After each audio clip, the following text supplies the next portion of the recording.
Yo, what's going, bro? We hopped up on that bus.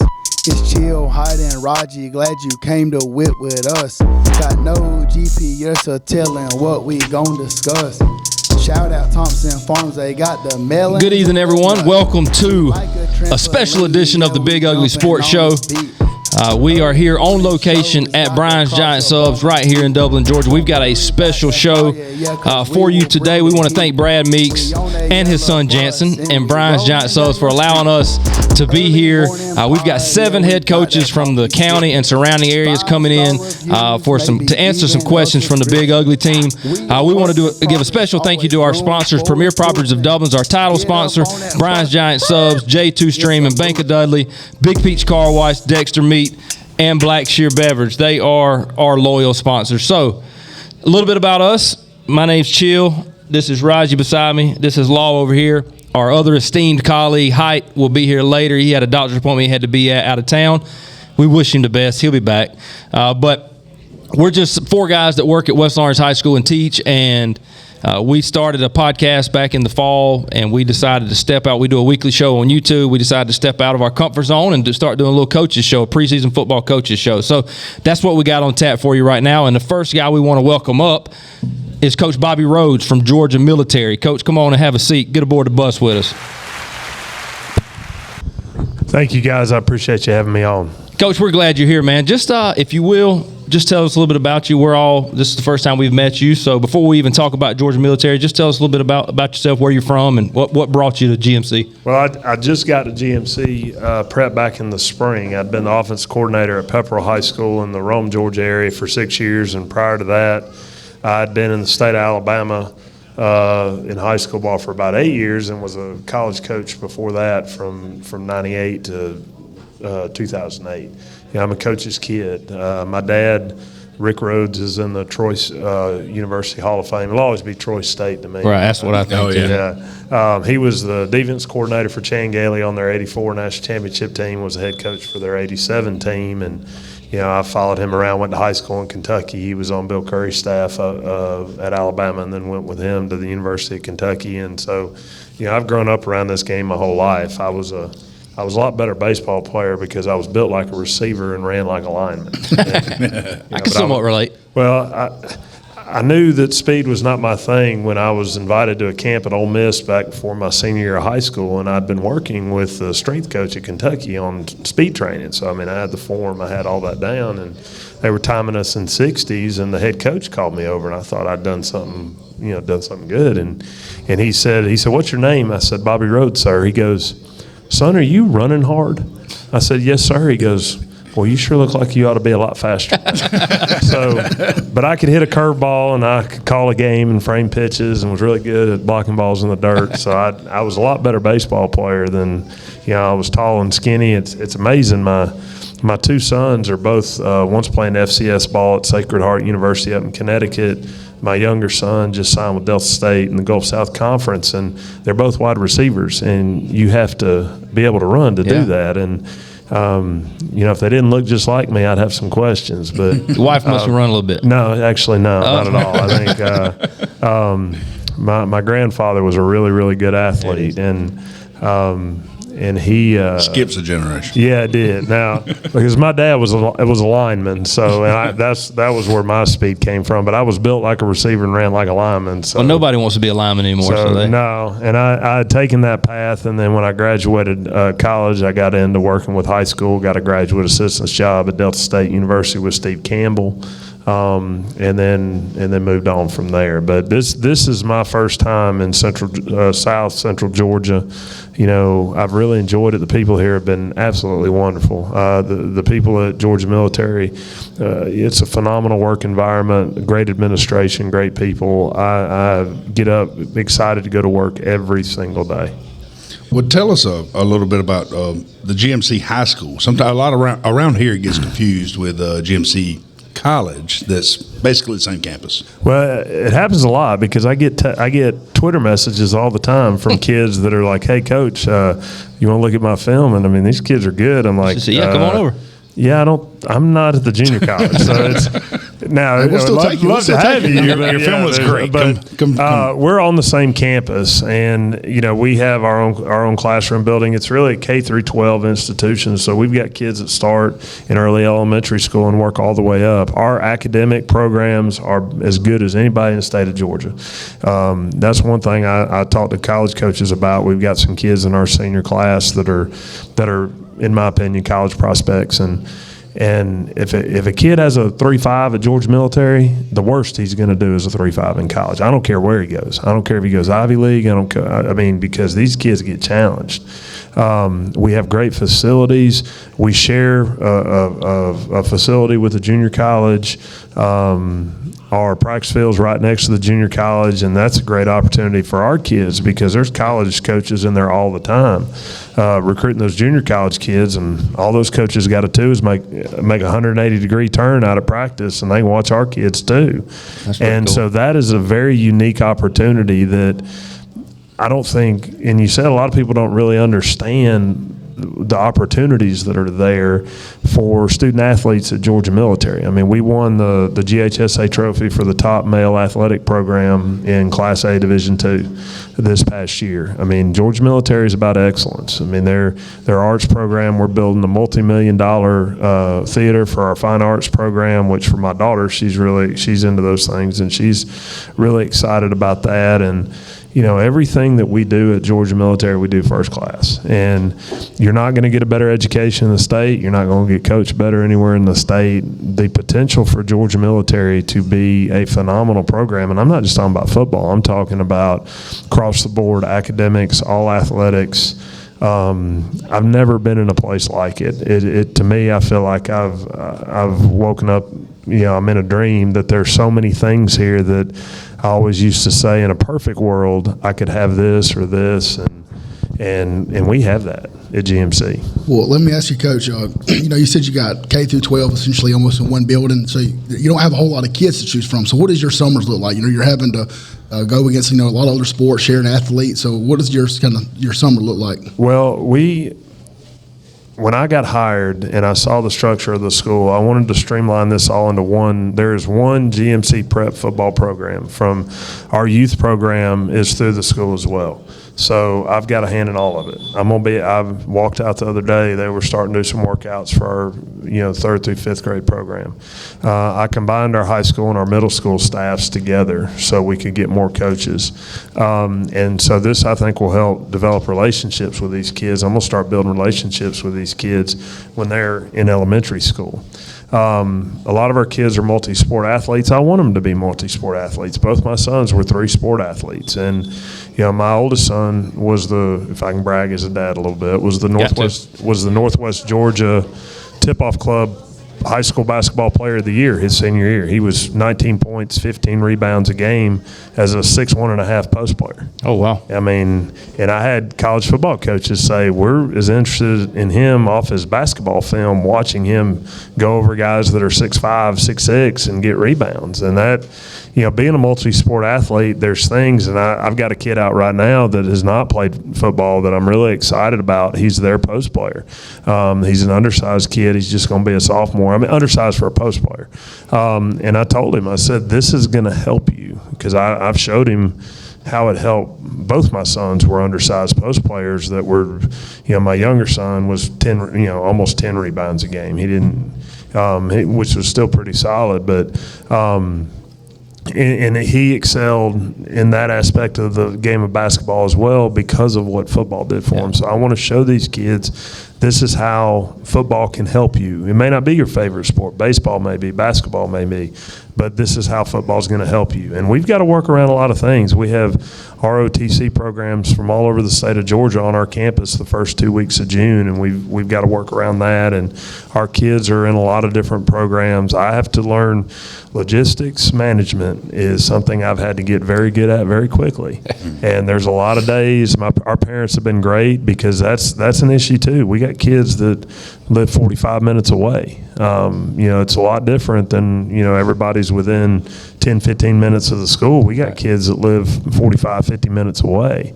And so you can't change things at the last second. Yeah. And they've been really good, and I've got to be really good about communication about, we got to change practice from morning to afternoon. Please adjust accordingly. And the kids and the parents have been really good about that so far. Our attendance is, from what I've been told it was in the past, has been really good. Kids are making an effort. I had, one of our top players was invited to a camp at an Ivy League school. One of our top seniors got off the plane last night late, was there at 7:30. We had a padded camp over at Glasscock County this morning, and he was there. So the kids have done a really good job being committed, buying in. We didn't do spring ball just because we've got kids in so many different activities. I had new coaches that were hired that couldn't get here till June. So to me, it would have been more trouble than it would have been worth to do spring ball. And in the month of May, those kids are finishing up their spring sports. The weather's getting warm. We're close to the lake. Their minds are on other things. Understandably. And Georgia allows us to do so many things in the summer. I think we can get done what we need to. It's just, we've had to do a lot more, especially in June, than I'd like to in the past, in most years, because we're installing new offenses and new defense with a very young football team, and so that's taken up a lot of our time, as we've really had to cram a lot of things in a very short amount of time. Well, Coach, when you look at your schedule, I know you've only been there a few months. Tell us maybe some of your opponents, and do you guys have a rival? If there's been talks over there about your biggest game that you kind of look at and say, we really want that one? Well, I know the schedule is very challenging. I mean, we have traditional powers like Washington Wilkes High School in our non-region, and Ace Charter, who's really come on in the last couple of years. Coach Hatcher's done a great job there. And probably our biggest rival is Riverside Military. We play for a trophy every year, and that's one that I think I've been told we really need to do well in that one.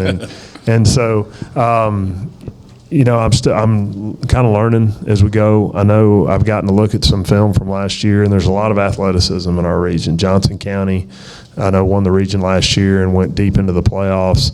Wilkinson County's loaded with athletes. Hancock's loaded with athletes. And, we got to see Glasscock today at padded camp, and I was impressed with a lot of what I saw with them. So it's a very challenging schedule. I mean, there's no games on there that you're like, oh, okay, we're going to have our work cut out for us, especially with a really young team. We were over here last month at Dublin for a padded camp, and there was a lot that needed to be worked on. And I asked the kids after, I said, how many of you have played a meaningful snap of varsity high school football, not at the end of a game in a blowout, in a meaningful snap? And I think I could count on one hand the number of kids that raised their hand. So a lot of inexperience. A lot of inexperience. And so we've got to be great teachers. And that's the thing that I stress. And if a parent wanted to know what our program's about, it's about teaching and player development.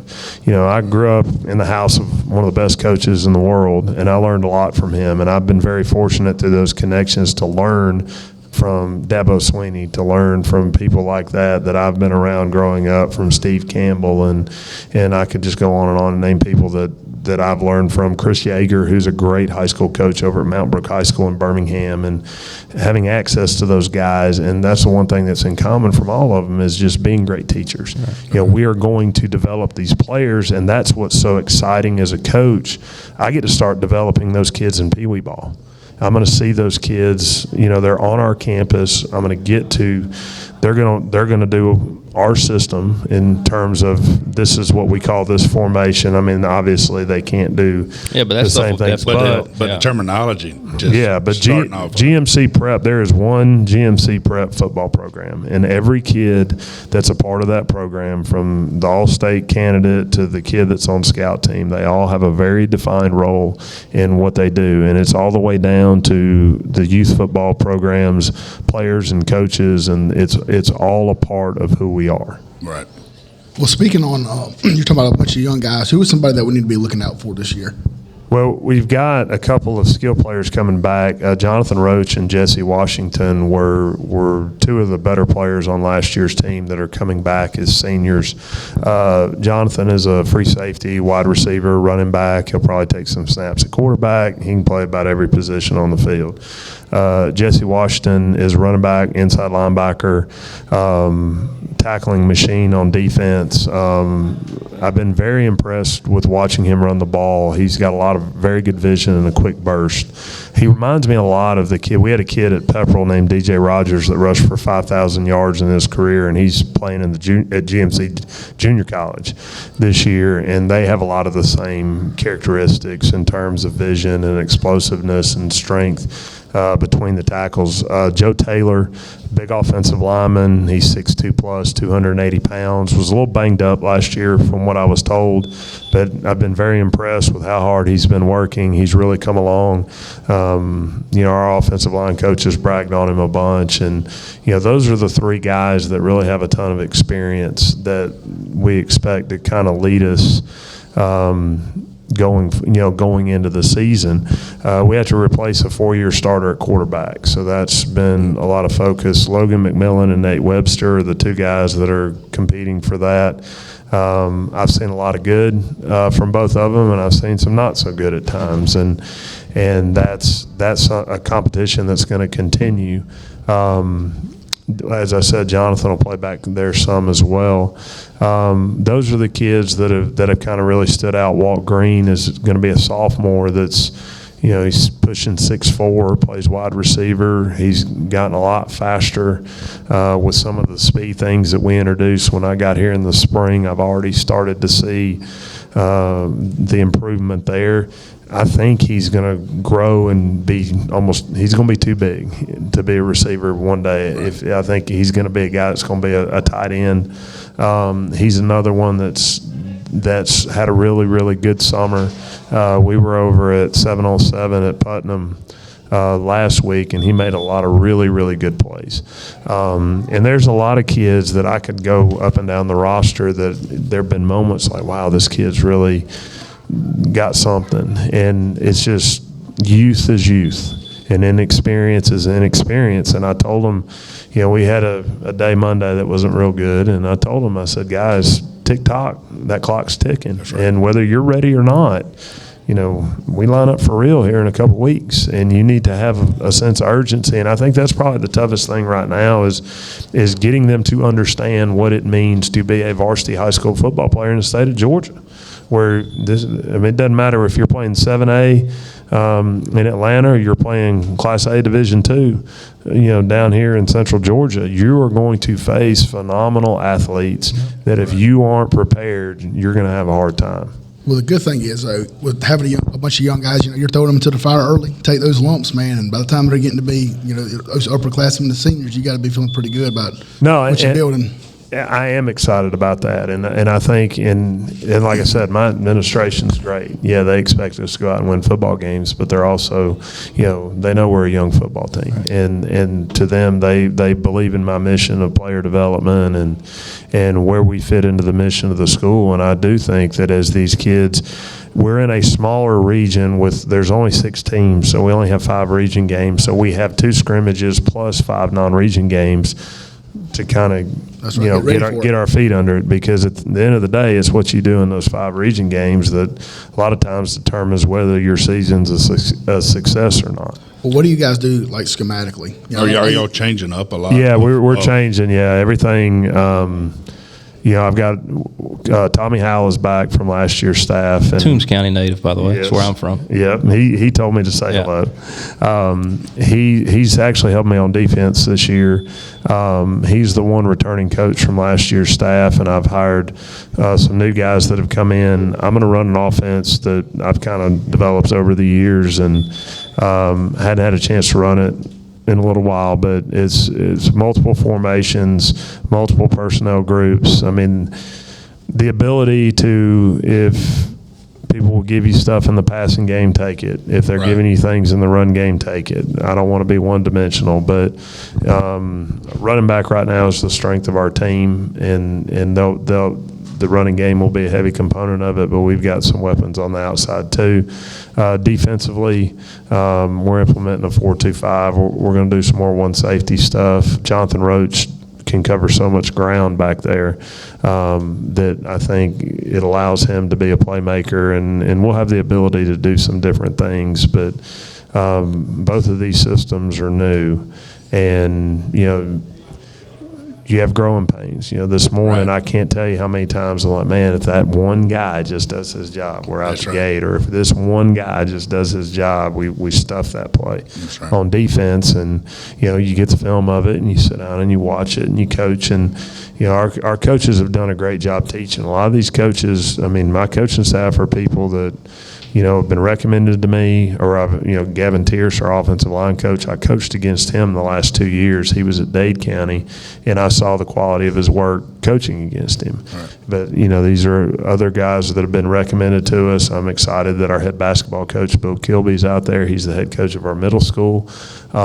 which is, how it is nowadays, and you lose those basketball kids. And having your head varsity basketball coach out there coaching football with you, that really helps in keeping those kids out there and getting those. I told people all the time, my oldest son got called up to varsity basketball as a freshman because he could rebound, and I had a parent of a kid that had just played basketball. How does he rebound so well? I said, they want to know, well, what could their son do? I said, get him to come play football for me. That's right. And they kind of looked at me, and I was like, no, that helps. And, definitely tied together. And having coaches of other sports, like having Coach Kilby out there, that really, really helps a lot.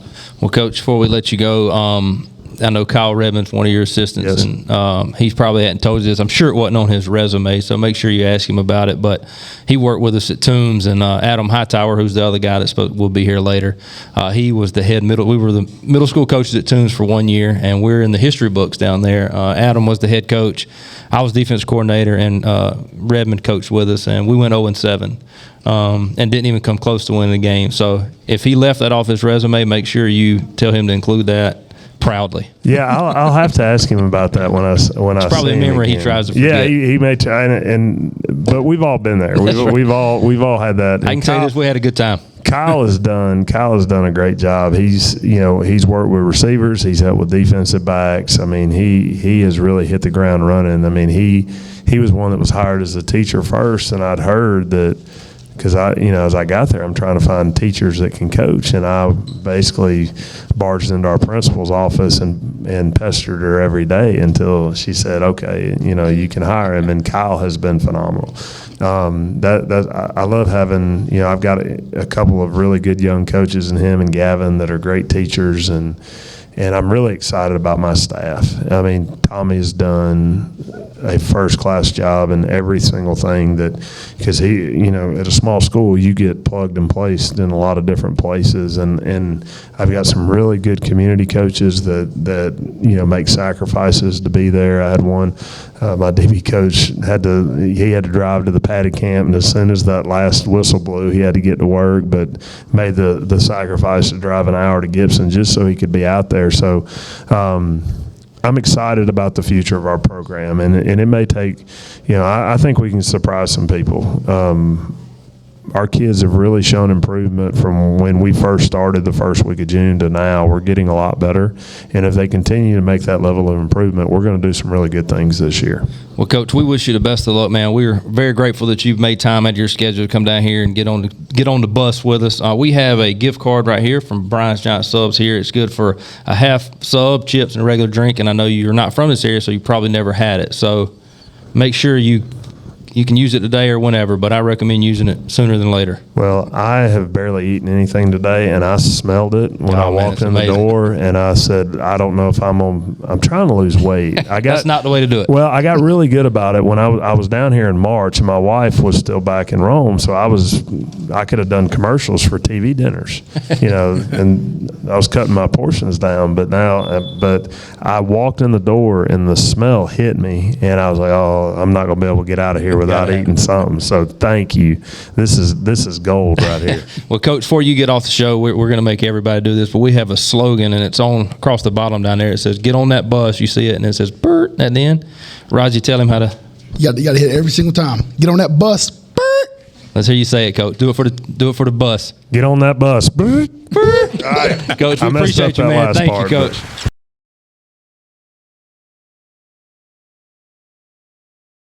All right, guys. Welcome back to the Big Ugly Sports Show, brought to you by Premier Properties. We're right here at Brian's Giant Subs in Dublin, Georgia, doing the preseason coaches show. Well, up next for our 4 o'clock segment, we've got Coach Don Norton, the Johnson County head football coach. Coach, we appreciate you taking time out of your schedule to come get on the bus with us and talk a little football today. Hey, I appreciate it. Thanks for having me.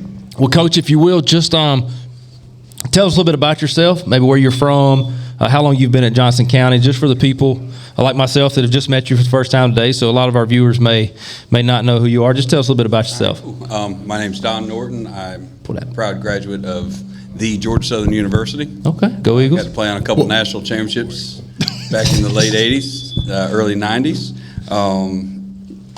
My wife, her name's Laura. She's the daughter of Coach Butch Brooks, who passed away a couple years ago, but he's a legendary football coach in our state, and coach and family, brother-in-laws at University of Georgia and that kind of stuff. So I got 2 great kids. One just became a pharmacist, my daughter Kaylin, and my son Brooks just started dental school last week up in Augusta. So pretty excited about what's going on. Blessed to have a great family and being right where I want to be in Wrightsville, Georgia. How long have you been at Johnson County? We came in 1998 from Washington Wilkes. I know, right? And left for 3 years to go be a head coach at Trutland, 2002, 3, and 4. No, excuse me, 2001, 2, and 3, and then came back to Johnson and been there since. Okay. Well, I know and I'll speak. I'm not from around this area. I'm from Toombs County, that area. But I know when you think Johnson County, myself, I think of football. You think Herschel Walker, and you think here in the recent past of success. So just kind of speak to us about what it's like to maintain. I know you guys had a great season last year. Yeah, I mean, I'm sure there's not one simple thing, but just kind of how does that look for you? So Wrightsville's a football town for sure. It kind of revolves around football, and the expectations are extremely high, and that's good, and also not always so much. We had a little kid break Herschel Walker's record last year, and did well, but it's a team success, and the community does an amazing job supporting us, and our administration's wonderful. But it ebbs and flows. I mean, there's definite cycles, like at any small school. You're gonna have your good and your bad years. Well, talking about with it being a single A school, you having to share a lot of athletes with different sports like that. Kind of what does that look like for you? Like, what does your summers look like? So fortunately, summers are busy. There's not really a summer, so people who aren't in the business don't really understand that summer is actually work time. It's not off time. We share at Johnson County. We share. That's in our athletic coaches handbook actually. So our coaches do a great job, and being there as long as we have expectations, and we kind of have a system that works for us. And that's important, that our coaches all work together and our kids work together, and we all root for each other, and that's a big deal. So if you have like a kid, let's say that's football, basketball player, and he's got like a basketball, they're going to a camp that day or something like that. How do you go about that? Do you count that as a workout? Nothing like that. We don't really have that, but our philosophy is basically next sport up, kind of gets the priority. Gotcha. I'm not. I'd irritate some folks because I'm not real big on summer baseball and summer basketball, because they're going to go do something else and they're not going to pick the bat up or the ball up or whatever and utilize it through after July 4th all the way through. Right. What did you do? You spent a lot of money going to play travel ball or AAU or whatever. So I like the kids being kids. Let them go fishing, let them go hunting, let them go do whatever it is they like to do. Be kids and work and go home. Coach, tell us what this summer's look like for you guys. I know he talked about a little bit, but do you guys do a lot of 7-on-7, a lot of padded camps? Kind of what's that? No padded camps. I don't like the fact that there's very few rules and regulations. There's not referees there, and sometimes people get out of control. That seems like every time I hear about a padded camp, there's a brawl or close to it. The only ones that we do it with are coaches that I know have good control over their teams, and teams that historically have very good character. We do a few 7-on-7s. We run the football. We threw it 44 times last year. Wow. Right. We do it for some fun, defense, kind of lighten things up. We did a lineman challenge in 7-on-7 with a couple teams yesterday. So we don't do a ton of it. I don't want to lose a kid. I'm not real sure how safe it is to go all summer and then without any acclimation into shoulder pads and teaching tackling, all of a sudden all right, y'all put a helmet and shoulder pads on and go not tackle on a OTA thing when the heat index is 115 degrees. Right. So you guys, you talked about, you threw the ball 44 times last year. Mm-hmm. That's impressive. And made it 14 games. Yeah. We threw it a lot. So what can you talk to us like schematically, kind of like what you got? I mean, obviously a run heavy, but is it a wing tee? So 14 of those went for touchdowns. It's good rating for the quarterback. So That's a great rating for Yeah. the quarterback. we have a pretty good idea of what's going on. We have a system with everything we do. Everything is a system, and our kids understand it works for us. It doesn't work for everybody, but it works for us. So last year we had a couple pretty good backs, and 3rd and 12, you were going to give it to one of them. You had a better opportunity, and we kind of chart everything. We know our percentages of what we're good at and what we're not, and when you're 20% versus there throwing the ball, you might want to run it. Right. That's right. Coach, when you look at your schedule, who are some of the teams in your region, and do you guys have a rivalry game, or what? Who are some of your guys that your kids at least circle? I know for you, everybody's a big week, right? But who do your kids get the most fired up to play against? And the next one. It really is the next one. We don't look. I am such a week-to-week guy, and people kind of laugh at me with that. There's a show that calls and like, hey, I won't know who we're playing until that Saturday morning, until it's over. I won't even look. I'm a very, very week-to-week guy, and that handle what's right now, and you can be happy or sad till midnight, and then you got to move on to the next. But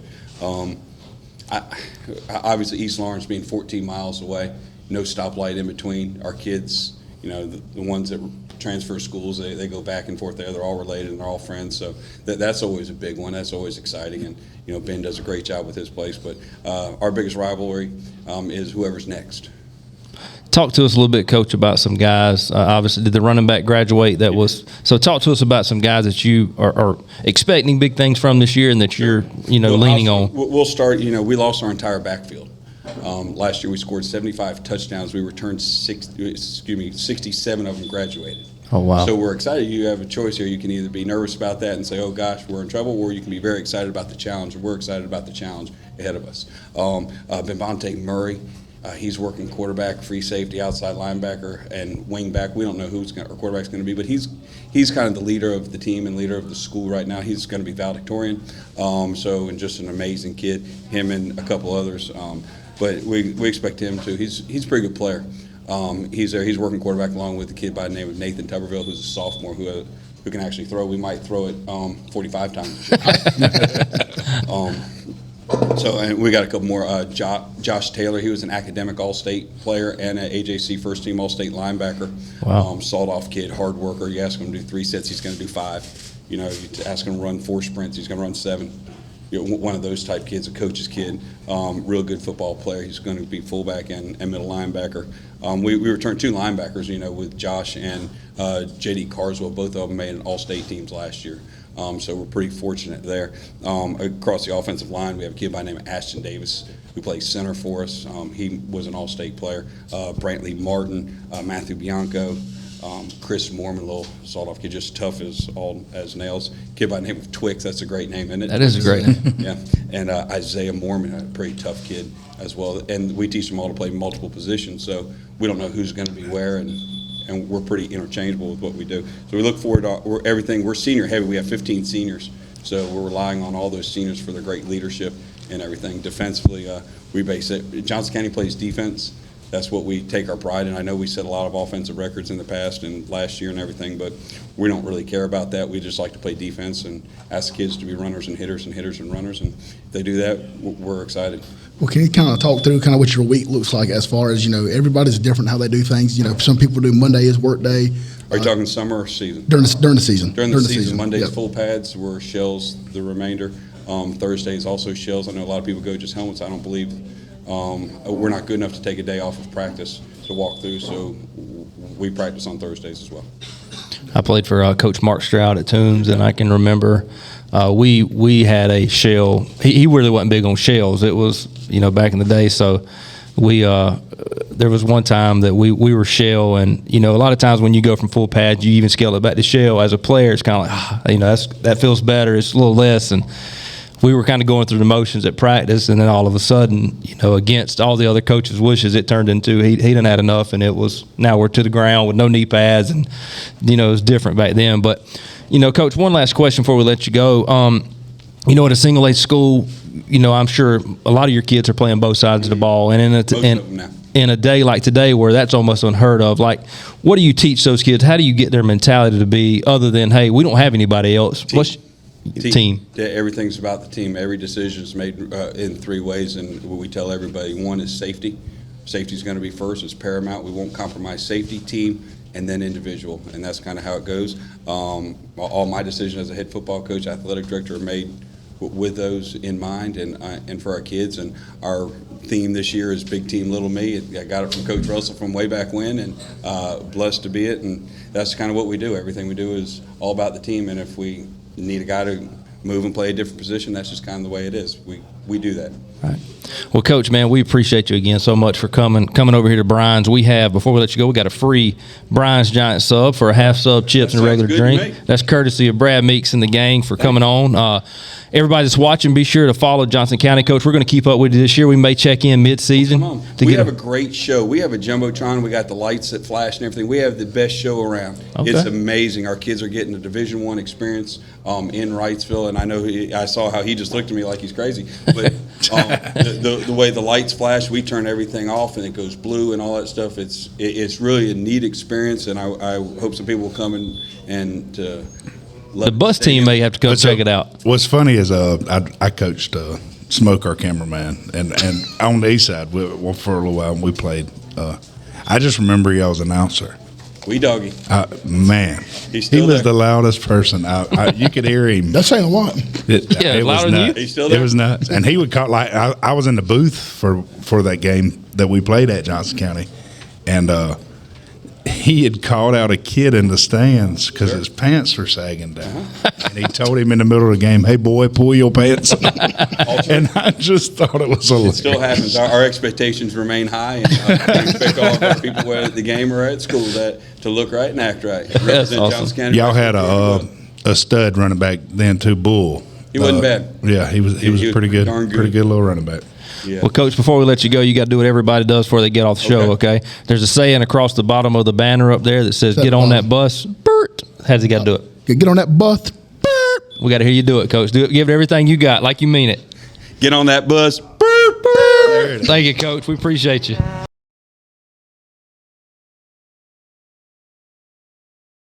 All right, guys, welcome back to the Big Ugly Sports Show right here at Brian Subs. Again, thank you to all our sponsors for allowing us to do this. Up for the 4:30 hour, we have Coach Thomas Smith, the Dodge County Indians head football coach. Coach Smith, welcome aboard the bus, man. I know you're a loyal listener, but we're glad to have you here today. Thank y'all for having us. Is it on? Try it again. Try it again. Yeah, that was on me. He has a problem. That was on me.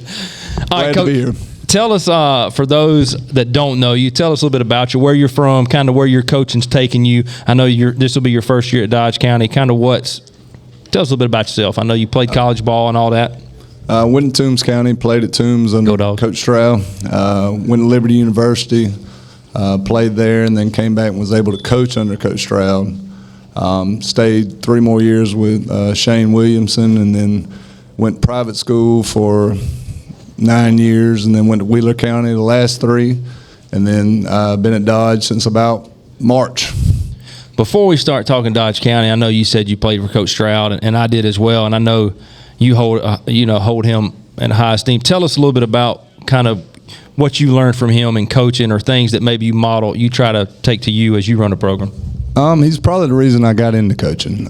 Just the impact he had on me when I got to high school, just the direction, and just the impact he was able to have on me in my life. I mean, I still talk to him once or twice a week, ask him stuff about, like, before I decided to apply at Dodge, I called him and was asking him what he thought, because we weren't really looking to go anywhere. And he was like, Coach, that'd be a good spot. And so football town, Eastman. Yeah, definitely. Yeah, sir. Well, speaking on that, so I went to Bleckley. Dodge is a big rival, to be honest. I hate Dodge County, so don't hold it against me. I just do. I think there's a lot of love lost for Dodge and the surrounding counties. It's like because 15 it's miles a football apart. town, and they're traditionally pretty good. They are. So other than obviously Bleckley, but who else is a big rival that you guys play every single year? Blakely, and then West Lawrence. Dublin's not on there this year, but Dublin usually is one, and then Swainsboro, I guess, is kind of just because off proximity are the main ones. Coach Hodges told me about. Well, tell us, Coach, as you were at Wheeler, you've been there for a few years as the head coach. What's the transition been like? When did you come in January, or was it later? We got there late. We were able to get there early March into February. So you got to kind of feel like your back's been against the wall. Kind of how's that looked? I know you're trying to install things and do what's that kind of look like for you? I mean, when we got the staff there, we kind of approached it as a race against time, getting ready for August. Kids have been great. They've done everything we asked them to do, but just trying to teach them a new system, a new way to do things in the weight room, getting them to buy into how we're going to have to do it to be successful. But again, it's like you said, it's pretty much a race against time. Getting in there every day, you can't waste a rep, can't waste anything, because we're trying to install a whole new offense, whole new defense, different stuff in the weight room. But the support's been really good. Administration's helped us out a lot. Booster Club's been amazing. We've been able to put in place a nutrition system and some of that kind of stuff to help after workouts, and it's been really good. Speaking of the system, what new system are you bringing in for offense and defense? Without letting the cat out of the bag. Oh yeah, we're not going to discuss any of this. Defensively, we were able to get Coach Lowry as our DC. He's bringing in 3-3. He's done really good with that, and then on offense, we're going to be multiple. Very, very open-ended right there. He don't communicate. He's only got a good buddy that works over Blackley, so he won't tell him too much. Anybody worry about fat food? Anybody worry about Coach, what does this summer look like for you guys? I know y'all do 7-on-7, different paddy camps. Where have all of y'all been able to go? We've been to Hawkinsville, been to Toombs County for a paddy camp. Just got back yesterday from Georgia Southern's paddy camp with the FCA camp, which was awesome. Give FCA a plug. They do a really good job with that. Not just the ball side of it, but I mean, we had, I think it was 10 or 11 kids give their life to Christ. And then that's awesome. The guys that you already have that are believers are able to learn some character traits that we're trying to install. And then they do a great job. You're busy from 6:30 in the morning till 11 o'clock at night, so there's no chance for any running around or anything. So the guys did a great job, and just ready. Today we were able to come back, and we kind of tricked them a little bit. We were saying, all right, we're going to film. You got to be here today. We're going to go film from the camp. And the Booster Club was able to get us a couple of water slides, and we're able to go out and have, because pretty much the end of summer was today, so Monday starts the real deal. Yeah. Well, I'll say, Dodge is normally known for having a bunch of athletes and a bunch of scrappy kids up front. So can you give us a couple guys that I know you got Duke, who's kind of everybody, that's the big name that everybody knows about, but who's some other guys that are, maybe under the radar, some folks that you want to put out there?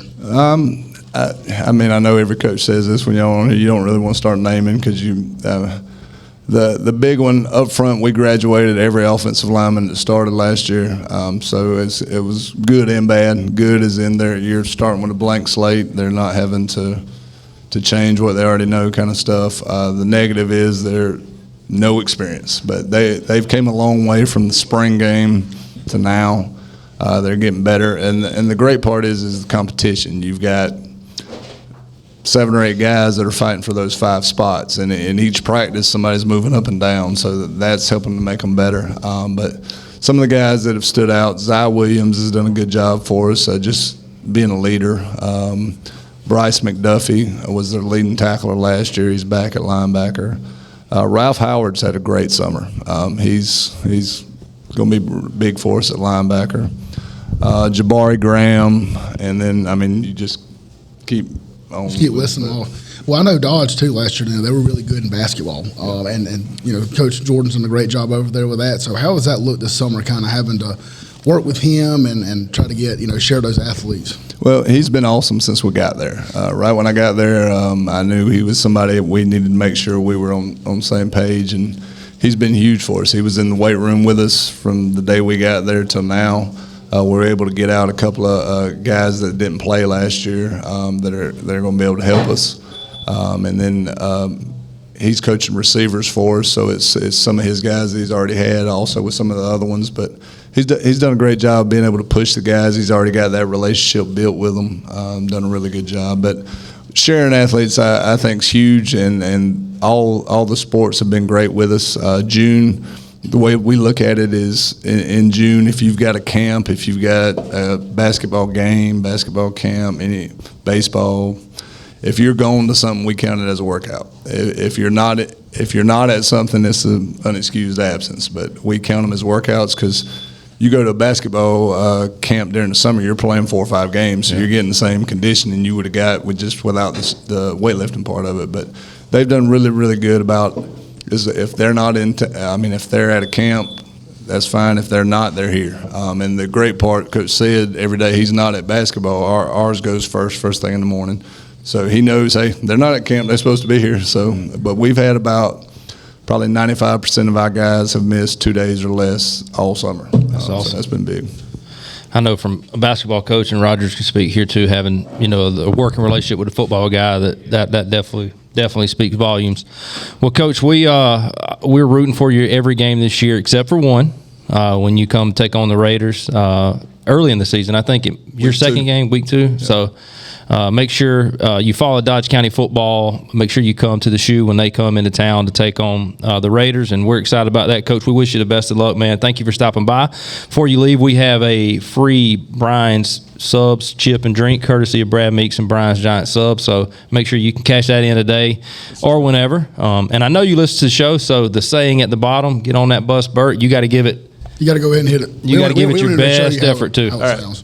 Brooke was trying to get me to do it how Roger does it. A little lisp in there. That's what she said. Yeah, I can't add that part. We actually practiced at the house, but it's not as good. Is that right? Is that right? Let's hear it. Get on that bus.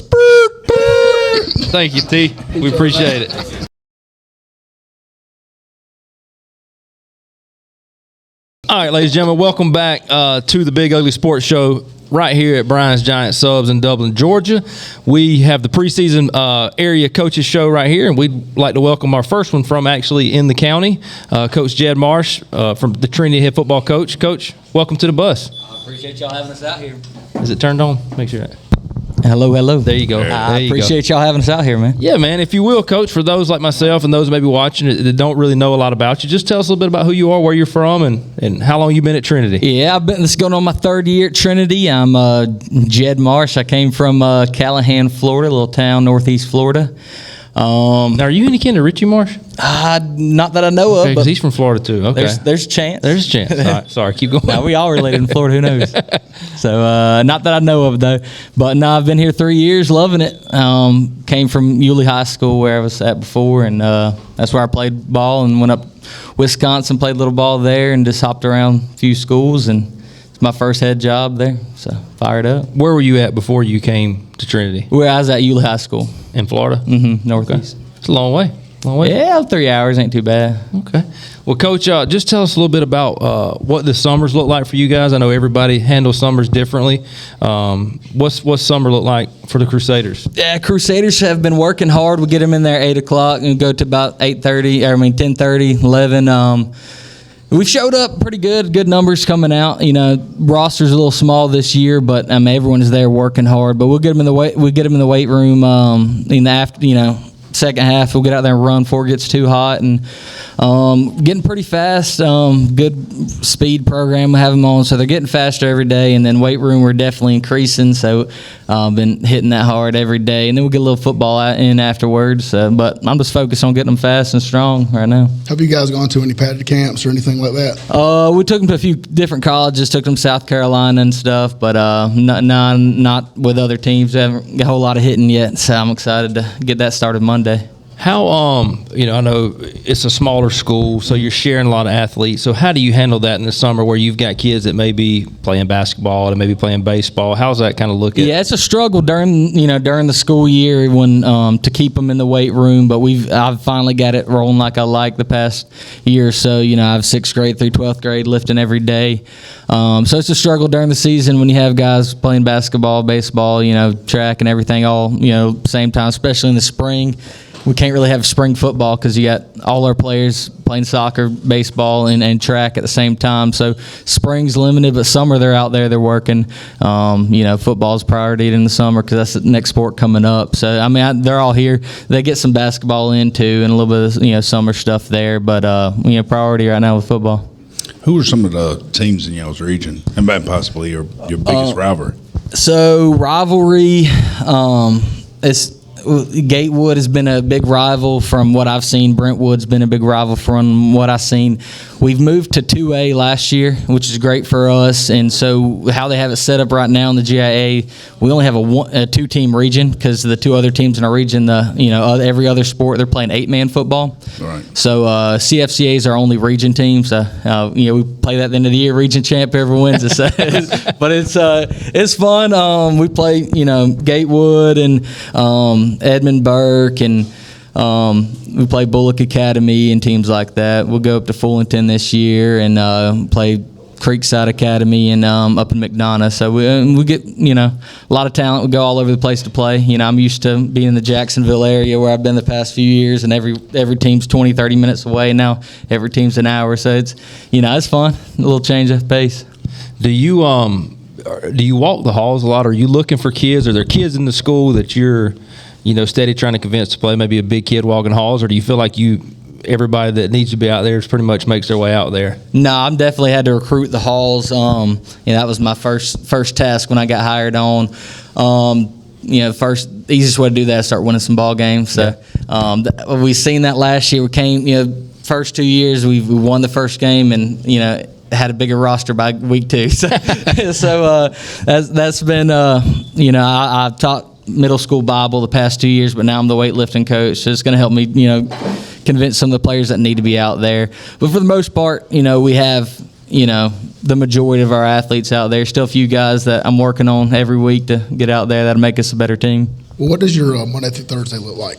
So, y'all heavy pads on Monday? Yeah, Monday, Tuesday, heavy pads. I love hitting. With a limited roster, it's hard to, get an active team series going, but we go Monday, Tuesday, pretty heavy pads. I go shells on Wednesday, and we do a morning walkthrough on Thursday. Do y'all have to do a lot of half line stuff? Yeah, to have a competitive scout team, we do half line with most of our run schemes. We can do 7-on-7 and stuff, but every team limited on the O-line, so now, with even less kids. So to be competitive, we do a lot of half line. So what do you guys do schematically, offensively and defensively? Well, it's going to be completely different this year. So the last 2 years, we've had a ton of athletes, our senior class, very talented last year, had 2 all-state players, had a quarterback that broke every passing record and receiving. What was his name? Jim Coleman. Yeah, I can remember when y'all played East Lawrence. I don't know, was that last year or before? Yeah, last East Lawrence? Year. Okay, yeah, I remember seeing him, and he's a good player. Yeah, he was a dude for us, and we had Jack Polhill, who was an all-state safety and receiver for us. He led the state of Georgia first 7 weeks in receiving yards. Wow! So we lost both of them, and so we were a spread team the past 2 years. A lot of zone read, some RPO. Now our roster's completely different. Now we're a little more heavy on the O-line. Got a bunch of fullbacks and O-linemen. don't have a quarterback right now. And so we've been looking at several things schematically. We're going to see a lot of single wing, a lot of split back veer, go old school. I've enjoyed getting to go back and, look at offenses before football was so quarterback oriented. I got to study some of that. So that's how we're going to look this year, just because of the people we have. Defensively, I like, since all our players play offense and defense, I like to be simple on defense because I just want to be fast and hit people. So I like to stay balanced. We're 4-2-5 the past 2 years just because it's even and balanced. This year, going odd front just because of who we have on the defensive front. We have a bunch of defensive linemen, not many linebackers, so we're going to go odd front to try to help linebackers we have. And but we're going to be balanced, gap sound, and just play fast on defense. We're simple. A lot of man and cover 3. Tell us a little bit about the balance. You just said that most of your kids are playing both sides of the ball. How do you balance getting the most out of them, during the week, but at the same time understanding these kids are nonstop? Well, I'm learning. I'm learning that balance every year.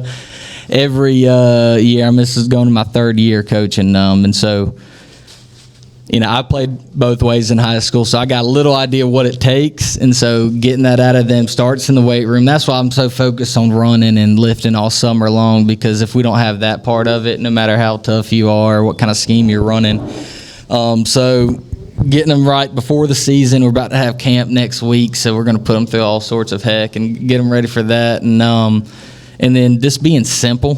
If I get complex on offense or defense, when kids are learning everything, it ain't going to work. We're going to be slow. So just being simple is going to help balance that, and being in shape. It's simple. You mentioned some of the guys that you lost last year. Who do you have returning that you expect big things from? So we lost 7 starters, and then the other main starter moved, and so replacing 8 guys. But the guys returning are starters on the O-line. Cameron Shepard's going to be a huge O-lineman for us. He's going to be a leader on the team.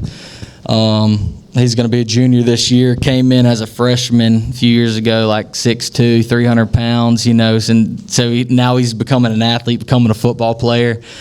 He's going to be huge for us on the O-line and D-line.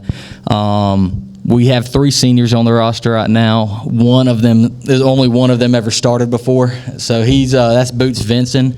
He plays cornerback and receiver. He's an undersized guy, a small guy, but doesn't, plays like a big guy. He was 2nd on our team in tackles last year. What's his first name? Boots. Yeah, Boots? Yeah. That's a cool name. Yeah, he's Boots Jr. too, so that's even cooler. He's a Boots Senior. Okay. So he's going to be our kind of captain of the team. Only senior. The other 2 seniors, one is Luke Bennett. He's joined the team after we won some games last year. Recruited him in the hall, so he's a fun kid to be around. And last year he was a special teams kid. This year he's going to work his way into running back or linebacker position. And our last senior is Isaiah Tolentino. He's from the Dominican Republic. Wow! And so his first game he ever played in last year was the first football game he ever seen. So he came in. America's been good to him. He came in about 185. Now he's about 225, 230. So he's been eating well. Turned into a good guard for us. So. That's awesome. Well, Coach, man, we appreciate you coming on. Everybody that's listening, make sure you follow Trinity this year. We're going to do the same. Hopefully we can check in with you maybe sometime this year to see how you guys are doing, maybe get a phone interview or something like that. But we're thankful for your time, and because you came courtesy of Brian's Giant Subs, we got you a free sub and chips and drink. You can thank Brad and the gang here for doing that. But before you get off, Coach, you got to do what everybody else is doing. On the bottom of the sign down there, it says, "Get on that bus, Bert." You see it? Roger, tell him how to do it, Roger. Get on that bus, Bert. One more time. Get on that bus, Bert. Get on that bus, Bert. Thank you, Coach. Appreciate you, man. You're welcome, Thank man. you.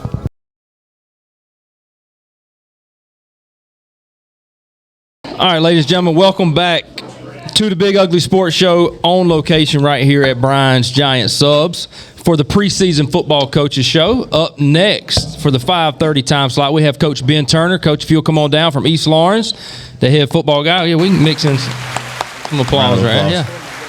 Right there on it. Here's your mic right here, Coach. Make sure you turn that mic on. I can just leave it there? Well, you turn it on. Yeah. Here we go. Tired. We've been at camp. Well, Coach, tell us, for those like myself that may not know a whole lot about you, just tell us a little bit about who you are, maybe where you're from, and how long you've been over at East. All right. Well, my name's Ben Turner. I'm from Swainsboro. I played under Ray Van Teague at Swainsboro High School. I've been at East. This will be starting my 6th year. I came from Griffin High School. Before I found my home here, it's just kind of moving around. My father got sick, so we moved closer to home, and I love the East Side. Yeah. Well, Coach, tell us what this summer's kind of look like for you guys. We know everybody's summers are different. People approach things differently in June and July. What have you guys done pretty much on a day-to-day through this summer? It's looked like a concentration camp. One thing, we had some problems we needed to get fixed, and we've addressed that. And I will say that this will be the most in shape football team that I've ever been around. We've had a great summer. I got a great staff. We've really had a good time. They kind of pick on me, and I actually had to apologize to them the other day because we lifted weights for an hour and a half, and then we go out on the field, and I look 3.5 hours later, we're still going at it, but everybody's having so much fun, it just kind of flew by. Right. But I did apologize to my staff when we got done. But then, I guess they've kind of come to expect that. But they pick on me about it sometimes, but we're having a big time. The kids are having a good time. The attitudes have been great. We pumped thunder in the weight room. We've won back-to-back state weightlifting championships. Truthfully, we're going to win this one this upcoming year. I'll go ahead and tell you that because I got everybody back from that team, and we're strong. We're not fast. Overall, we're not fast. We do have a couple of guys that can run, but the attitudes have been great. They're starting to realize how strong they are, and we've been having a really good time, and I've just enjoyed how disciplined this football team has been this summer. Well, Coach, you mentioned your weight program, and I think that's what you're most well known for is a good strength and conditioning program. So could you share with us a little bit what it is that you do to get your guys so fired up to be committed and buy in the weight room and see all those gains and win that state championship title? Well, I told them when I got here, if they listened to me, that's what we were going to do. We're going to win state titles every year in weightlifting. As we're doing that, you've just got to learn how to play football.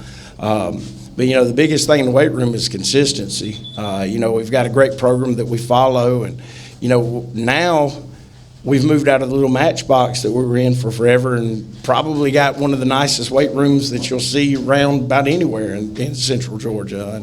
And now I've got all kinds of toys to play with, and it's really, really paid off on a lot of things that I had to come up with things to invent ways to work on certain things. Now I actually have the equipment to work on those things. So there's a lot less inventing of things. But the big thing is, pushing consistency on the kids. They know when they walk in the door, they know exactly what they're going to have every day. They know that I'm not going to budge from it. They know that if they've got a sprung ankle, it doesn't matter. You don't need an ankle to live, so you're going to work out. They've just come to understand that. So, would that program work for somebody like Chuck right here? If he jumped in there, it'll work for anybody. But I'm going to tell you, I'm not going to jump in. I promise. Weeks you can throw up every day. So. Well, tell us, for a guy like myself that wasn't really blessed with speed. I know you said that speed was not necessarily the strength you got right now. What are things you can do to improve that speed, and realistically, can you improve speed in the 4 years you got them a drastic amount? Yeah, you can improve speed, but overall speed's God-given. But there's a lot of things you can do through your strength and conditioning program, through doing plyometrics, through doing stretching routines and different things that can improve it. But it's only going to improve so much. You're not going to go from running a 5 flat to a 4.3. It's just the good Lord blesses you with a top end on that, and you're not going to make that happen. But it can be improved, and we're not. When I say that now, we're not slow by any means, right. But we're just not. We don't have 4.5s and 4.6s all over the field. Right. Well, Coach, I don't know if you know, but you're sitting with a East Lawrence alum who was known for his speed. Speed demon, some He say. looked like he's known for his And speed. strength. I have it on film, a 40-yard dash for our combine. We went Big Ugly Sports Combine. Somebody didn't know, he no-showed, but I think I ran. And some have said back in the day, heights 4.4-ish speed. No, nobody I know has ever said that. Some have said That would have been Roger? nice. That would have been nice. I never said that. Hero story. But y'all go to a lot of summer camps, college camps. Explain how that. Well, normally we go to we'll normally go to University of Georgia, and then we'll pick like another SEC school, ACC school, and go where they can see everything. This year we had to focus more on us. Right. And now next year we'll start back going. But this year was a year that I thought we really needed to focus on ourselves, and so that's what we did. Right. I mean, now we competed against other schools. We hosted a big OTA. We just got back from FCA's OTA yesterday. So it wasn't the year to go to our campus. And the thing is, the kids understood because they really looked forward to those trips, but we didn't do it. But the reason we go to them is, you want them to see where they want to be. Right. And when you're sitting there and you walk in the University of Georgia's practice complex and you're walking around in their indoor, and then you see these players walking by and they look like they're Greek gods, and, they're not born that way. That's and they right. understand that. And then, when you've got downtime and you're sitting there watching the freshmen work out and seeing what they're putting them through, and they understand, if I want to be great, that's a lot. Because, they not everybody goes and plays at the University of Georgia. Right. That's right. You want to see average, you just go down to Tallahassee, and we'll watch to see some of their guys work out. Exactly. That's right. That's below average. That's exactly. Thank you. We can agree on that. Well, Coach, tell us what some of your games this year. Who are some opponents that jump out? And I know, like all coaches, are going to say every opponent's important, but who are some games on the schedule to your kids, rivalry games, or just your kids get stoked up about? I mean, really, we got Dublin on the schedule. Johnson County's always one that they're going to get hyped up about. But like you said, I'm a coach. All of them are important. Right. Political answer. Who's some of your returners for us to look out for in the upcoming season? All right. Well, the Sneed boys, all of them. And there's always a unfortunately, we Sneed lost there. the fourth when he messed his leg up again, and he's a very blessed. God's given that boy a lot of talent. We got to get him where he can stay healthy. Coach, there's another one coming. There's one of know. the Sneeds on my son's baseball team. I know. They're everywhere. Yeah. I know. They're It's a true everywhere. But Coach, we got a lot of them, man. Because last year I had to let a lot of our older players go.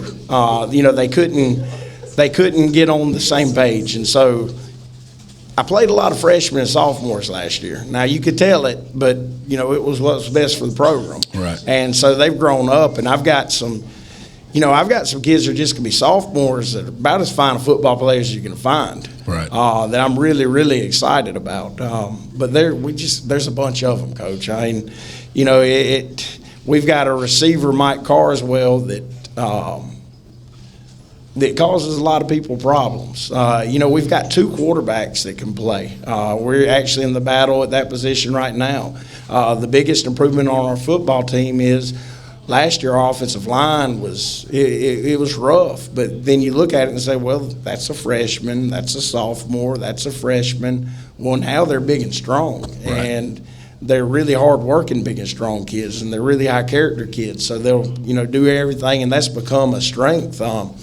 One of the biggest turnarounds I think we've had is upcoming junior offensive lineman, Justin Ashley, that always thought he was a defensive lineman and wasn't getting much playing time over there. And he got his heart on fire playing offensive line, and I believe he's become a Division I prospect. Wow.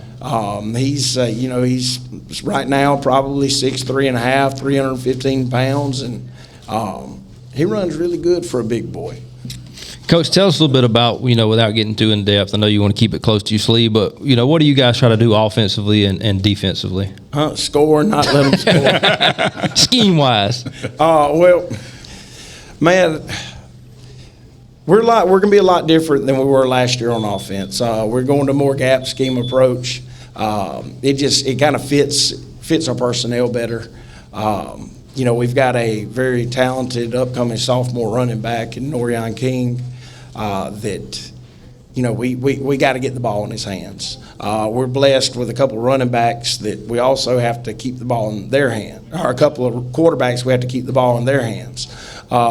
So I guess you would say we're multiple spread. We're going to jump in and out of 10 personnel, 20 personnel, 21 personnel, and change it up. Defensively, we're multiple 3-4.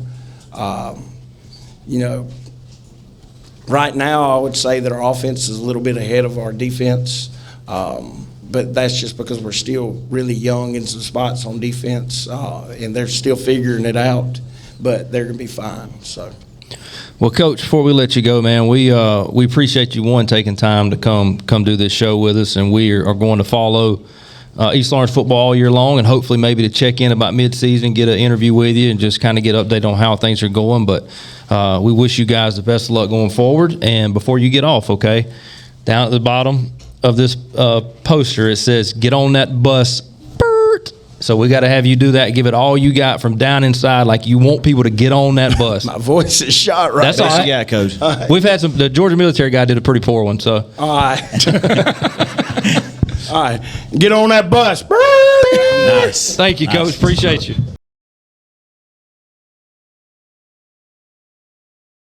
All right, ladies and gentlemen, welcome back to the Big Ugly Sports Show. We are still here at Brian's Giant Subs, ready for our next coach up on the Preseason Coaches Show.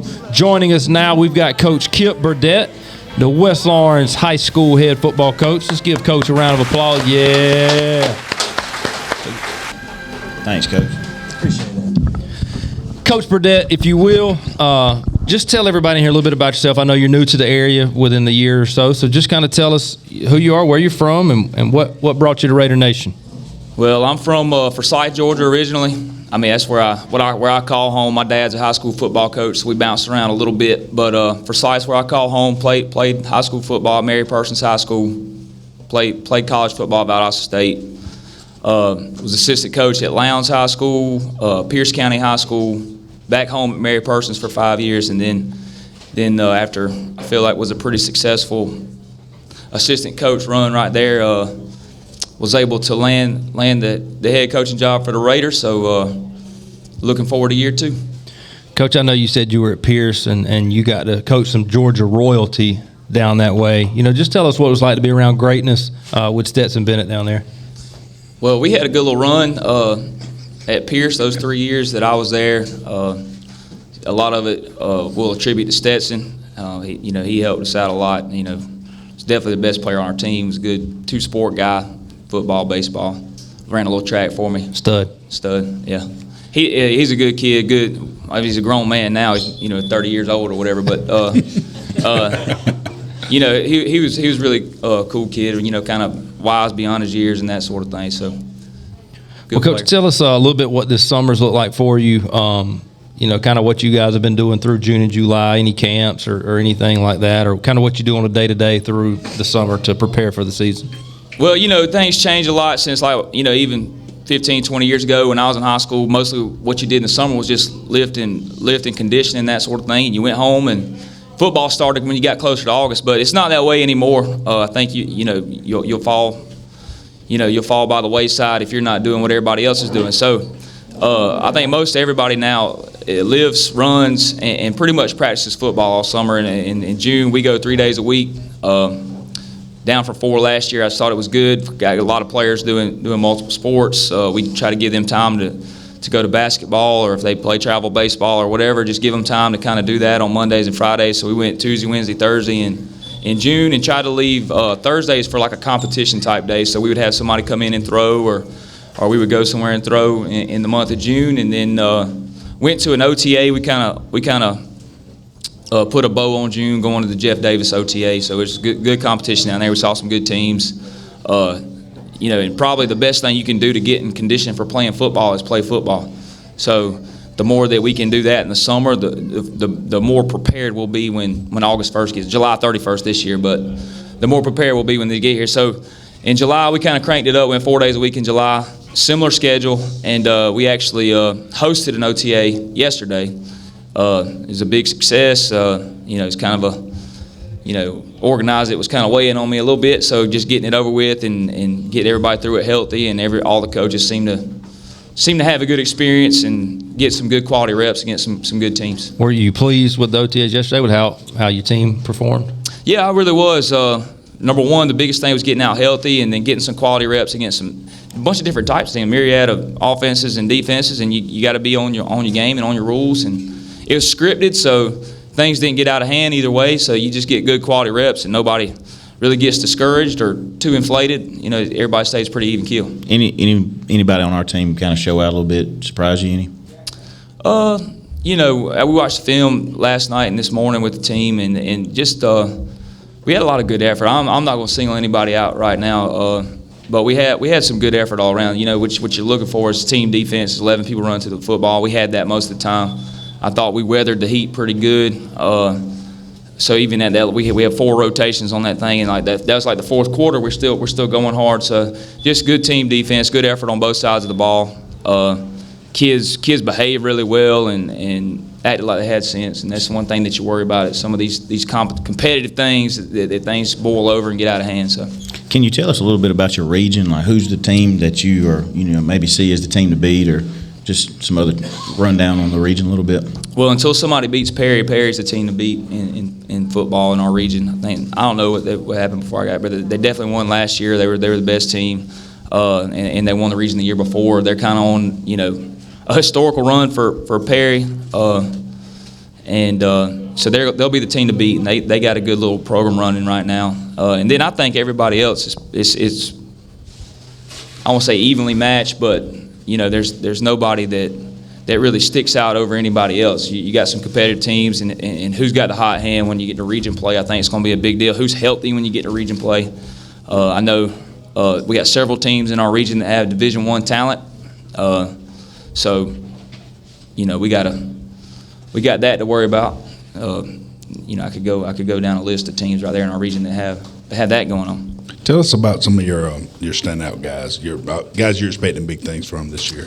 Well, we don't have a lot of seniors, but the seniors that we do have, we're expecting a lot of, and I'll talk about them because they've been really good and they've kind of really bought into what we've got going on.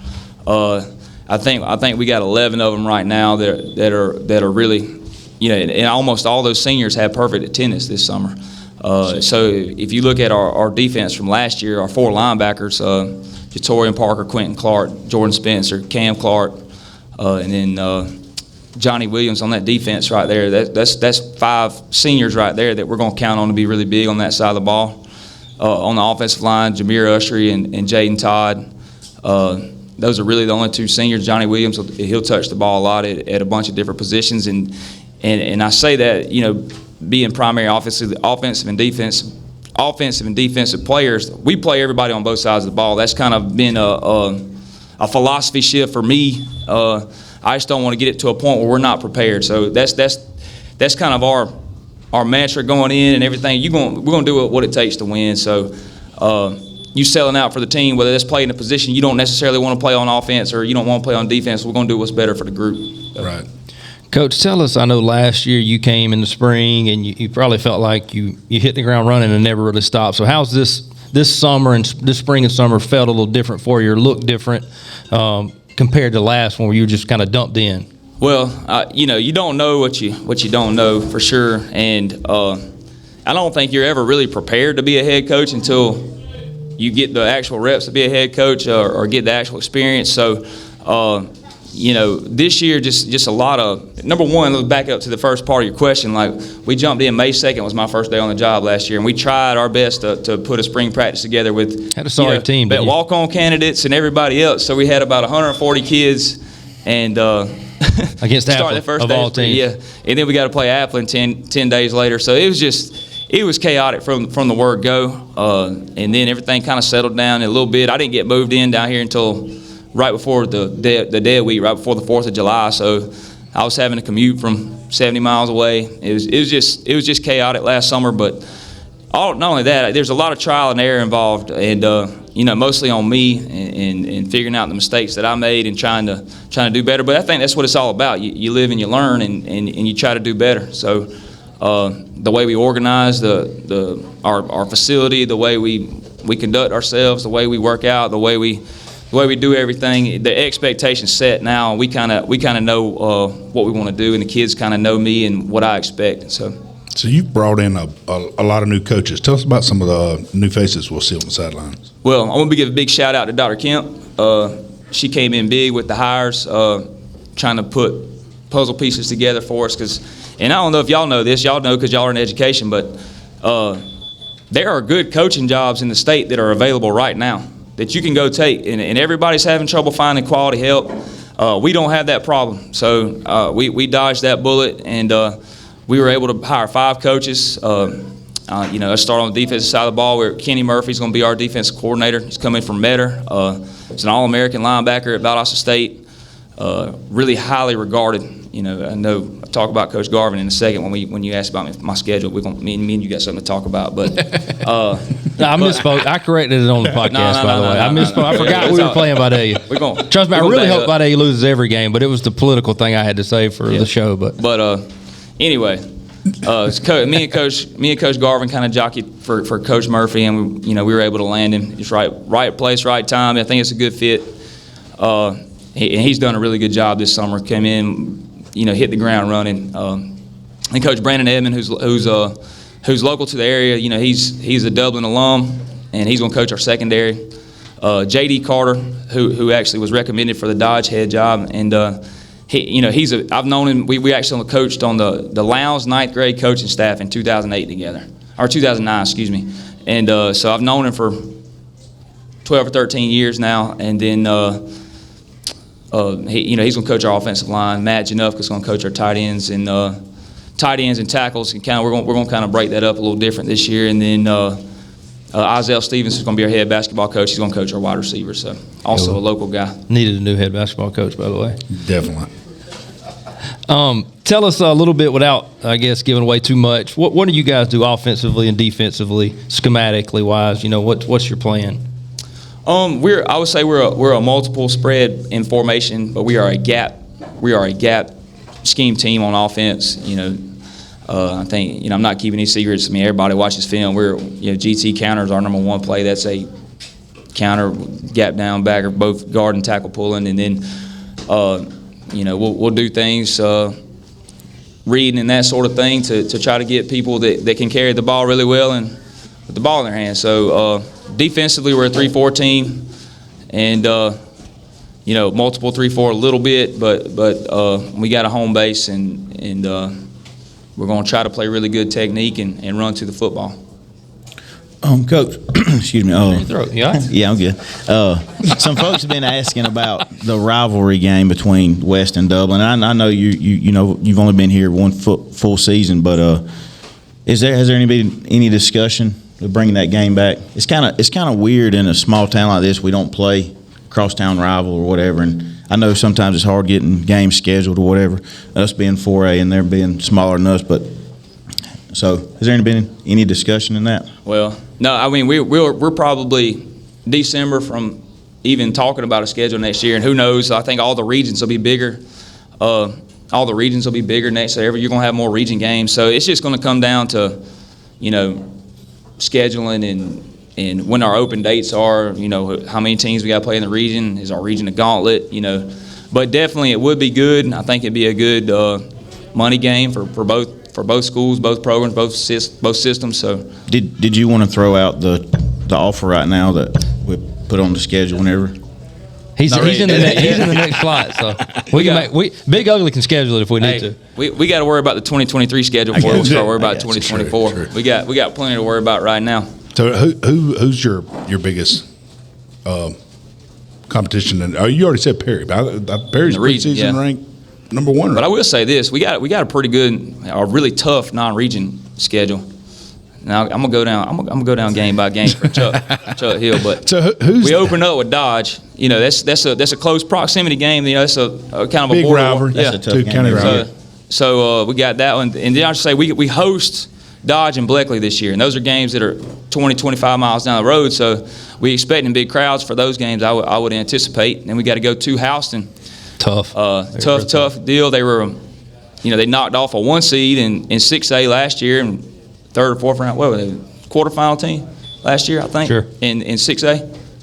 Sounds good. Y'all sports shows. Nah, we're not good. We're mediocre. We say that, so we don't know stuff like that. Anyway, they're a good football team. They put a shellacking on us last year, and they got everybody coming back. So that we got our work cut out for us there. But we do play the Vidalia Indians, who Rodney Garvin is a good friend of mine. Solid guy. Known him for a long time.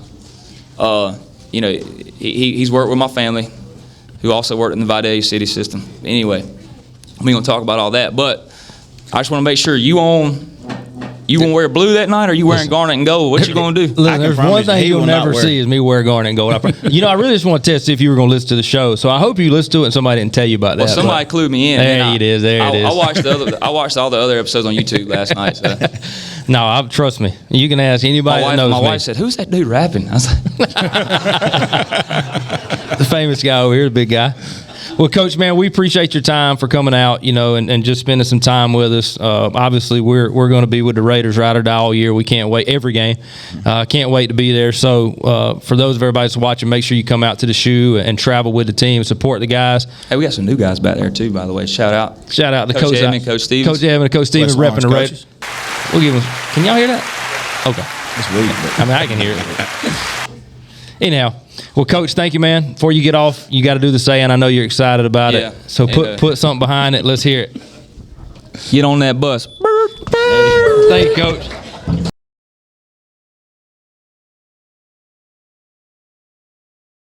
All right, ladies and gentlemen, welcome back to the Big Ugly Sports Show, brought to you by Premier Properties of Dublin. We are on set here at Brian's Giant Subs in Dublin, Georgia, for our final segment of the night for the preseason coaches show. We have Coach Roger Holmes, the head football coach of Dublin High School. Coach Holmes, welcome to the show. Hey, glad to be here, guys. Thank you. Well, Coach, most of us are familiar with who you are, but for those that may be watching on YouTube or whatever that don't know a whole lot about Coach Roger Holmes, just tell us a little about who you are, where you're from, and maybe how long you've been over at Dublin. I came out of the state of Tennessee, had worked 19 years there as a teacher and a coach. The last 11 years there, I was the head coach at Beach High School, Hendersonville, Tennessee. Came to Dublin, Georgia in 2002, so shucks, that's going on 22 years ago now, so Dublin's home. Well, Coach, tell us a little bit about this summer. Each coach we've had kind of does things differently in the summer. When you guys started up in June up until now, kind of what does the day-to-day look like, and maybe any type of camps or anything like that you do? We did, we go 4 days a week, Monday, Tuesday, Wednesday, Thursday, bring our young men in. We're in the weight room from 8 to 9:20. We're on the practice field from 9:30 to 11:30. 2 days a week we work offense. 2 days a week we work defense, because at Dublin, all kids go both ways. So they practice on both sides of the football. If the varsity's practicing one end on offense, our JV kids are practicing on the other end of the field on defense. We have one football staff. We do not have a JV staff. We have a Dublin football staff. And so it's split up that way. Right before we left for the dead week in July, we had a half-pad camp with 8 schools there at Dublin for 2 days. Came back off of the 4th. We do something maybe a little bit different than a lot of schools. The first week back was dedicated to nothing but kicking game. We spend a week and all we do is install every phase of the kicking game. We go back this week. We call it our Jumbo Week. We do 3 days of two-a-days, T-shirts, shorts, and helmets. We rolled out this morning and went to Macon for a half-pad camp, and then giving tomorrow off and hit Georgia High School mandatory next week. It's here. Is that pretty standard for your summer? Is that a recipe you followed for years and years and years? Yes, sir. Would you say that that's the recipe that you have, whatever it is that the key to your success? You're one of the most successful coaches in the area for many, many years. So what can you kind of let us in? What is the key to your consistency? Well, we are a routine. We don't change with the season. We are a wing T football team at Dublin High School. That's as long as I'm there, that's what we're going to do. Now, it can vary based on what your quarterback's capable of doing. I see Brandon Edmond sitting over here, and Isaiah Stevens. They were products of our system. Brandon will tell you when he was over there, we had Ben Cochran, who could throw the football and run the option. So that was also part of our system. Right. 2019, everybody made a big deal. You know, we won a state championship and we didn't attempt to pass in the state semifinals or the finals. Why? You know, I think it's a life lesson. You live within your means. You know, I told our parents after it was over, you know, I heard all the talk. I heard the people in the newspapers and everywhere. There's no way these guys can win a state championship if they don't throw the football. Well, that's not what we did well. And at the end of the day, I told them, you know, I'd like to drive a King Ranch. and I probably could. But at the end of the day, if I'm making that car payment, somebody else or something else in my house is suffering. So as a football team, and our belief is, you know, no individual is more important than our football team. And what I mean by that is you play where you make Dublin High School better. You know, it's not about what you want to do. It's about what needs to be done to make sure that Dublin is a good football team. But I'm a routine guy.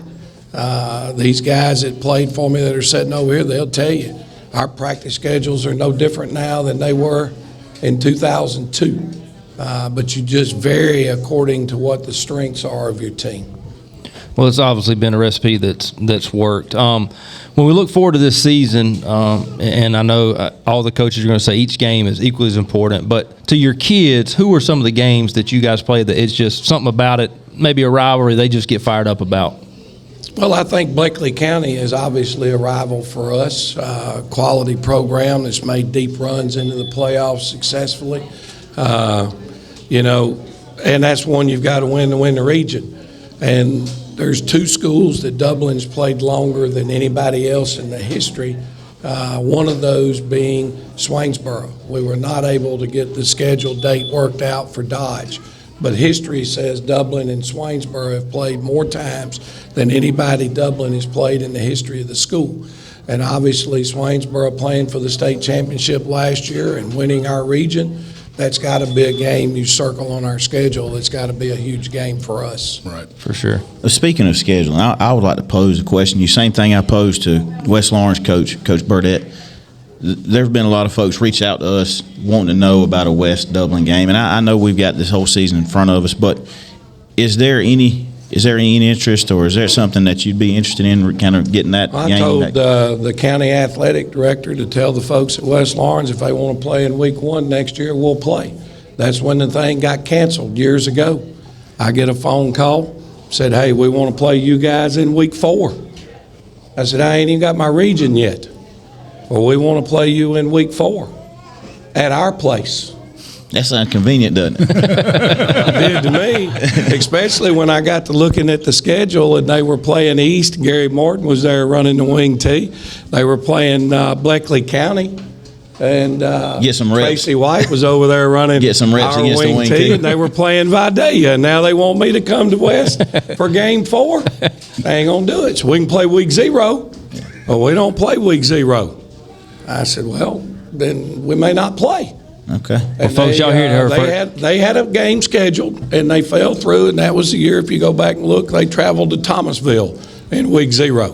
That was the year we went to the quarterfinals. And we've had a standing, I have since then, I've allowed my superintendent to call the superintendent in Lawrence County every year and say, hey, y'all want to play in week 0? And we've never gotten that I'll reach out to Coach Garnto. Coach, I know him. Well, y'all go ahead and put it on the books. Next year, week 0 to happen. We're going to make it happen. West, we just, as a community, I think about all the good games in the last few years that would have been had. I know, the year you guys won state was a good year for West, too, and I just think about how awesome of a environment that would have been in. And I can remember when we did play, several years back. It was just a really fun game. Well, we were in the regions there for several years. And there is quite a difference now. Dublin's got 525 kids, and West Lawrence got right at 1,400. Yeah. That's quite a difference. But for the community, it'd definitely be something. We'll see. We'll see if the Big Ugly Sports team can make it happen. So talk to us a little bit, Coach, about some of your key players, maybe returning or just some guys that you're expecting big things out of this upcoming season. Well, one young man I think it jumps out at me has just had a phenomenal offseason is a young man named Drew Rozier. Drew's an offensive guard, a defensive end for us.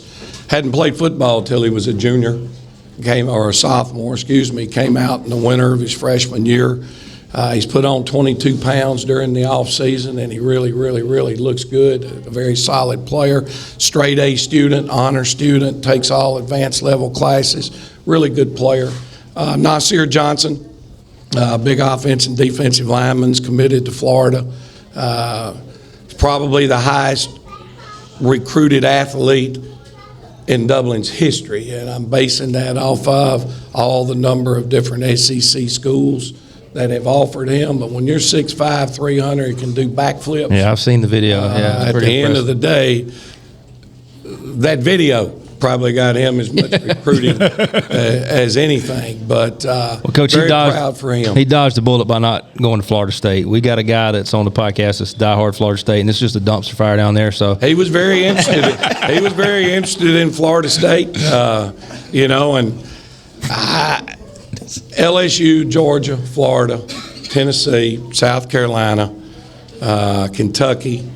All of those schools recruited and offered that young man, and so I didn't know what he was going to do. And again, from a head coach's standpoint, I don't get involved in that. If a parent wants to come in and ask my opinion, I'll be more than happy to share with them what I think from a coaching standpoint. But otherwise, hey, it's whatever makes that young man happy, and I'm very proud for him. I think our quarterback situation is in for a couple of good solid years if we can keep him healthy. A young man named Micah O'Neal. Micah ended up moving in the starting lineup last year as a sophomore. He's had a tremendous summer in the 7-on-7 and half-pad camps, throwing the football, which again I think will give us an opportunity to be a more balanced football team. Our numbers are good. I think we've got 74 kids out for football. Wow. I know a lot of our fans in here talk about size of schools. Well, what I learned when I was in the state of Tennessee, because I was in the smallest classification, the largest classification and the smallest school. We had 1,312 kids, and the other people in the region were at 2,500 and 2,600. We made the cutoff for the largest classification by 6 kids. Wow. And so when you got to looking, what you find out is if a school is operating a successful program and they're winning games and people are happy, you're looking to get 15% of your male population out for football. If you can keep 15% out, you're doing a pretty good job. And if you go look around, most every school in the state of Georgia is 50-50, 51-49. The male-female breakdown in high schools realistically is somewhere right at 50% wherever you look. So if you're looking at Dublin with 550 kids, that's 225 boys. 44 kids out for football is 20%. Now you're up to 70-something kids out for football. We're knocking it down, somewhere in the 40% range. 40% of the kids that are in our school building that are males are playing football. That's awesome. Coach, you are known for your legendary quotes, or I guess that is not a quote because it came from you, but I coached with a guy on the east side that been with you for a little while, Coach Robo. Oh, Coach Robo, great dude, yes sir. When I first started coaching there, he would give us Roger Holmes quotes. I want to know where this one come from. It was always one of the funniest ones he would say is, I'm hanging in there like a hair in a biscuit. That's just one of those old country Tennessee sayings. Hey, if you're a hair in a biscuit, somebody's got to pull it out. It don't just get out by itself, okay? Oh, I appreciate that. Yeah. All right, speaking of biscuits, where's your go-to biscuit place in town then? Not necessarily that has a hair in it, but just to be honest with you, Friendly Gus. Friendly Gus. May have a hair in it. Sausage gravy biscuit's pretty good. They have good biscuits, for sure. Well, Coach, man, we again, we're not even going to talk scheme with you because everybody, you wing T guy, and it's tried and true, and it's proved effective. But, man, we appreciate you so much for taking time out of your busy summer to come on here with us. We plan on doing this yearly, and we may try to get in touch with you mid-season to get a phone interview or something just to give people an update on kind of how things are going. But we're grateful for your time, man, and we wish you guys the best of luck all season long. And we can't wait for the West Orange Dublin game that we've already scheduled for next year. So we'll be there for that. If we can't get that done, why don't we just do a fall and spring scrimmage? I'm in. We're in, Coach. Matter of fact, we'll do the play-by-play. We're in. Before you get off, Coach, you got to step out of your comfort zone right here. Okay. We have a saying at the bottom of the sign that every coach has done. It says, "Get on that bus," and then the noise at the end is "Bert." So give us your best get on that bus, Bert, for the people. You better get on that bus.